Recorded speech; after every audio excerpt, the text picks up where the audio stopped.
Water jug table మీద ఉంది. భయం భయం. హాల్లోకి తొంగి చూశాడు. అక్కడ ఆ మతిస్థిమితం లేని వ్యక్తి నిద్రపోతున్నాడు ప్రశాంతంగా.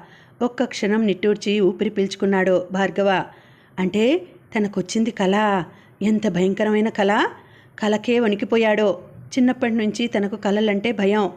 దానికి కారణం తనకెప్పుడూ భయంకరమైన కలలు రావడం. పెద్దయ్యాక సైకియాట్రిస్ట్ని కన్సల్ట్ చేస్తే దాని గురించి కంగారు పడవద్దని చెప్పాడు. తనకు హర్రర్ పిక్చర్స్ అన్నా క్రైమ్ నవలలన్నా ఎక్కువ ఇష్టం.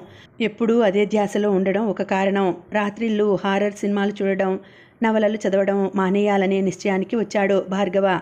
అది తాత్కాలికమే. తెల్లవారితే అతనికి షరామామూలే. గ్లాసుడు నీళ్లు తాగి మంచం మీద కూర్చున్నాడు. టీపాయ్ మీద ఇంగ్లీష్ నవల ఉంది. అది క్రైమ్ నవల. కొద్దిగా చదవగానే భయం వేసింది. ఓ హాస్పిటల్ పేషెంట్లను చేర్చుకుని వాళ్ళ అవయవాలు, కిడ్నీలు, కాలేయ